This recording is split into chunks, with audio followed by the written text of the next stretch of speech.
Welcome back to my channel guys, मैं हूं Munna sir.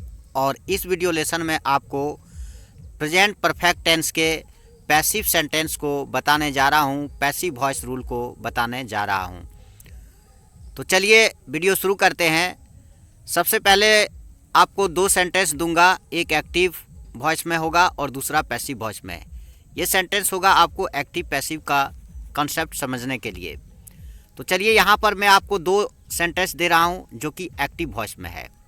देखिए, पहला सेंटेंस है I have eaten a mango. इसका मतलब हुआ मैंने आम खा लिया है। और दूसरा सेंटेंस है he has written the letter. उसने चिट्ठी लिख ली है या वह चिट्ठी लिख चुका है। तो ये दोनों ही सेंटेंस आपका एक्टिव वॉइस में है। अब इसको हम पैसिव वॉइस में बनाएंगे। तो पैसिव वॉइस में पहला सेंटेंस क्या बनेगा? A mango has been eaten by me. इसका हिंदी मीनिंग हुआ कि मेरे द्वारा आम खाया जा चुका है। और दूसरा सेंटेंस बना the letter has been written by मी।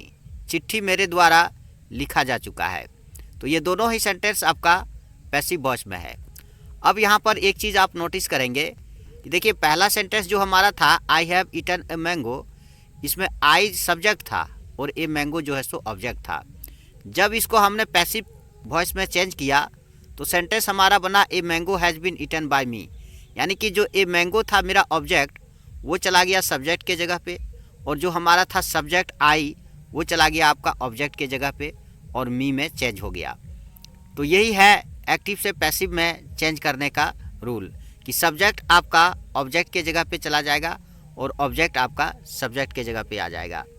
और उसके बाद हैज़ या हैव के बाद बीन आपका ऐड हो जाएगा।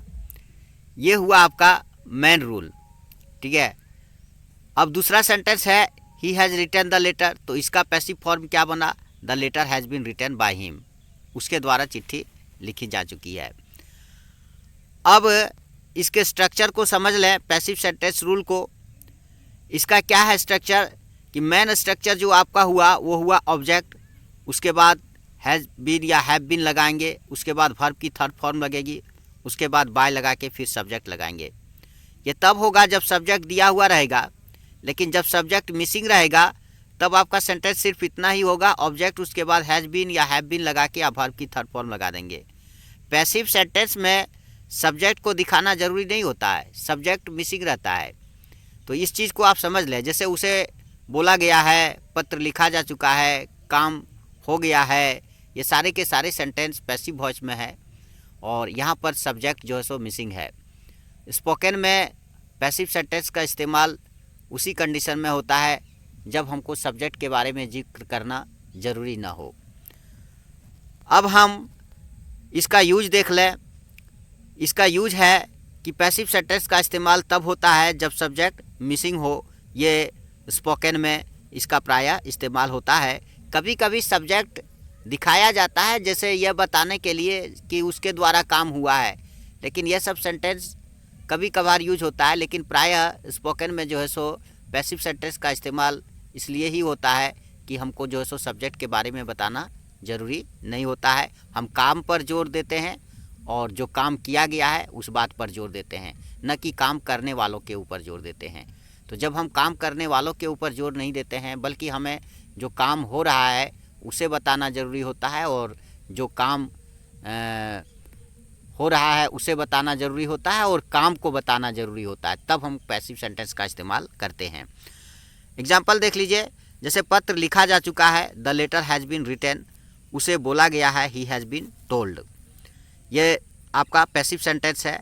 अब इसका जब हम नेगेटिव सेंटेंस बनाएंगे तो नेगेटिव सेंटेंस का पहले स्ट्रक्चर समझ ले। स्ट्रक्चर क्या होगा? पहले आपको ऑब्जेक्ट लगाना है, फिर हैज़ और हैव, उसके बाद आपको नोट लगा देनी है। हैज़ और हैव के तुरंत बाद आपको नोट लगाना है, उसके बाद बीन लगा के फिर वर्ब की थर्ड फॉर्म लगा देंगे। जैसे पत्र नहीं लिखा गया है, the letter has not been written. उसे नहीं बोला गया है, he has not been told. अब इसका इंट्रोगेटिव सेंटेंस बनाएंगे तो इसका पहले स्ट्रक्चर देख लें। इसका स्ट्रक्चर होता है कि आपको ऑब्जेक्ट के अकॉर्डिंग आपको हैज़ या हैव लगाना है। जैसे कि अगर आपका ऑब्जेक्ट यू है तो आप हैव लगाएंगे, अगर आपका ऑब्जेक्ट ही है तो आप हैज़ लगाएंगे। तो ऑब्जेक्ट के अकॉर्डिंग आपको हैज़ या हैव लगाना होता है। फिर आपको बीन लगाएंगे, फिर वर्ब की थर्ड फॉर्म और लास्ट में एक क्वेश्चन मार्क लगा देंगे। जैसे क्या पत्र लिखा जा चुका है? Has the letter been written, क्या उसे बोला जा चुका है, हैज़ ही बीन टोल्ड। तो गाइज इस वीडियो लेसन में इतना ही था, और अगर आपको वीडियो अच्छा लगा तो वीडियो को लाइक कर दें, और हाँ, यदि आप मेरे चैनल पर न्यू हैं तो चैनल को सब्सक्राइब कर लें, बगल में दिख रहा है बेल आइकन को दबा करके ऑल बटन पर क्लिक कर दें ताकि कोई भी नोटिफिकेशन आपसे मिस ना हो। मिलते हैं नए वीडियो में एक नए टॉपिक के साथ, तब तक के लिए धन्यवाद।